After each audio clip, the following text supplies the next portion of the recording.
Handheld yang satu ini bisa jalanin Black Myth Wukong lancar di rata-rata 98 fps. Setelah upgrade bisa dapat rata-rata 80 fps. Gak cuma itu aja nih, kontrolnya bisa dilepas buat main sendiri ataupun main bareng teman. Apalagi kalau bukan Lenovo Legion Go 2, handheld yang jadi suksesor dari seri sebelumnya dengan membawa segudang upgrade. Prosesornya udah pakai AMD Ryzen Z2 Extreme, layarnya OLED 144Hz, baterai lebih gede di 74 Wh. Kurang apa lagi coba? Penasaran sama handheld yang satu ini? Tonton terus videonya ya. Tapi sebelum lanjut, jangan lupa like, follow, dan subscribe semua sosial media Kota Game biar kamu nggak ketinggalan info menarik seputar handheld menarik lainnya. Dengan kocok dari Kota Game, ini dia videonya. Buat spesifikasi lengkapnya bisa kamu lihat di tabel berikut ini.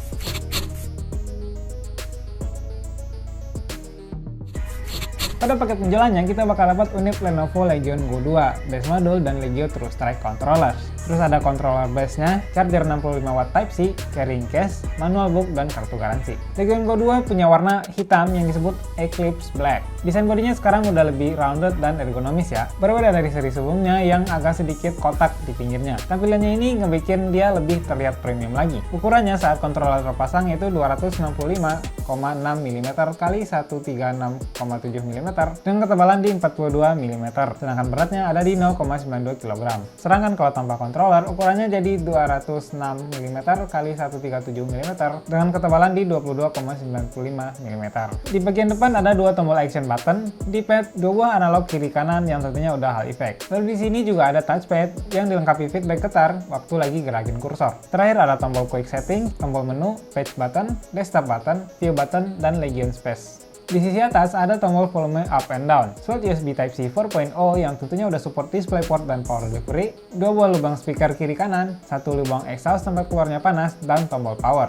Lalu di bagian belakang ada satu built-in stand buat berdiriin Legion Go 2-nya, jadi nggak perlu beli stand tambahan lagi. Di belakang tab kontrolnya juga ada dua tombol makro, cuma posisinya buat kontrol bagian kanan tuh horizontal, kiri kanan, sedangkan yang kiri itu atas dan bawah. Sekarang kita ngomongin display. Displaynya punya ukuran 8,8 inci, resolusi 1920x1200 dengan aspek rasio 16:10. Refresh rate-nya juga termasuk kencang di 144Hz. Panel yang dipakai udah OLED ya, yang tentunya udah VESA True Black 1000 certified. Buat brightness-nya maksimum ada di 500 nits. Legion Go 2 udah dilengkapi dengan dua buah speaker 2W yang posisinya menghadap ke arah atas. Suara yang dihasilin jernih banget, bassnya juga sedikit nendang. Buat main game atau nonton video, ini udah imersif banget. Lalu di bagian bawah layarnya juga ada dual array near field microphone yang berguna banget kalau lagi main game sambil call di Discord.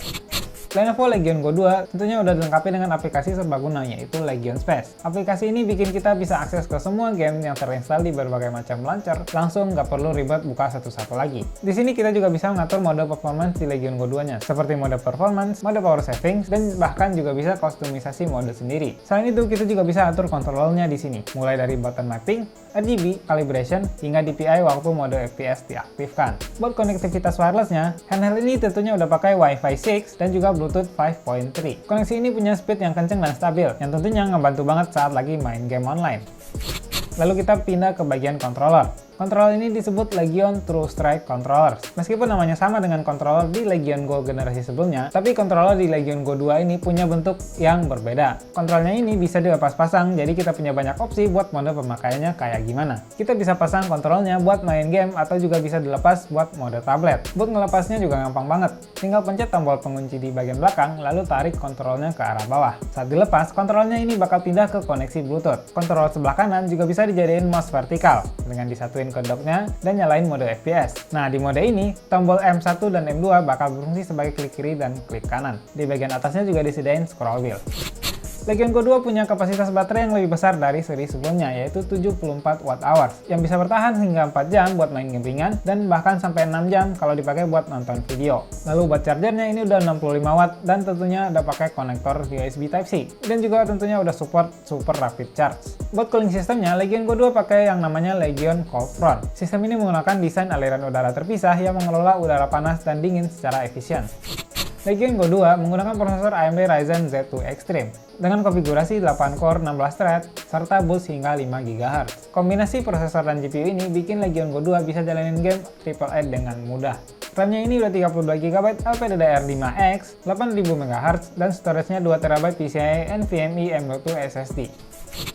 Pertama kita bakal benchmark Legion Go 2 pakai Cinebench R24, 3D Mark Time Spy, 3D Mark Fire Strike, dan PC Mark 10. Berikut adalah hasilnya. Bisa kita lihat kalau skor yang dihasilin lumayan tinggi nih buat sekelas PC handheld. 3D Mark Fire Strike bisa dapat di 8967 dan 3D Mark Time Spy bisa dapat di 3627. Kita juga nyobain beberapa game buat ngetes performa di Legion Go 2 ini. Game yang bakal kita pakai yaitu Black Myth Wukong, Cyberpunk 2077, Stellar Blade, Valorant, dan CS2. Semua game ini kita coba di resolusi 1920x1200p. Black Myth Wukong di setting low bisa dapat lancar di rata-rata 98 fps. Stellar Blade di setting medium bisa dapat di rata-rata 80 fps. Cyberpunk 2077 dengan setting low bisa dapat rata-rata di 55 fps. Ini udah playable banget ya buat game single player. Lalu Valorant di setting kompetitif bisa dapat di maksimum hingga 191 fps. Terakhir untuk CS2 di settingan kompetitif bisa dapat di maksimum hingga 137 fps. Bisa kita lihat ya, kalau Legion Go 2 ini bisa mainin game AAA seperti Black Myth Wukong dengan lancar dan tanpa ngos-ngosan. Performa gamingnya udah nggak perlu diraguin lagi. Legion Go 2 merupakan suksesor dari seri sebelumnya, dengan banyak sekali upgrade seperti desain dan performanya. Kontrolnya yang bisa dilepas pasang tetap jadi keunikan sendiri dari handheld PC yang satu ini. Jadi kita punya banyak opsi buat mode penggunaannya. Mulai dari mode handheld yang bisa dimainin di mana aja, mode stand dengan kontrol dilepas, mode FPS dengan aksesoris dock, dan juga tentunya mode mabar. Jeronya juga punya kemampuan yang kuat nih buat mainin game AAA seperti Black Myth Wukong dan Stellar Blade. Lenovo Legion Go 2 dibanderol dengan harga Rp17.999.000. Dengan harga ini kita juga dapat garansi 3 tahun carry in. Kamu tinggal bawa produk Lenovo ke service center terdekat, jadi nggak ribet buat klaim garansinya. Jadi yang buat tanya worth it atau enggak Lenovo Legion Go 2 ini, tentu aja worth it banget dilihat dari fleksibilitas penggunanya yang punya banyak sekali opsi. Nah itu tadi review Lenovo Legion Go 2 dari Kota Game. Gimana nih menurut kalian? Apakah upgrade-nya worth it buat dicoba? Coba tulis di kolom komentar ya. Jangan lupa follow, like, dan subscribe semua sosial media Kota Game biar kamu gak ketinggalan info menarik seputar handheld keren lainnya. Dengan gue Ceko dari Kota Game, mundur diri dulu. Bye-bye.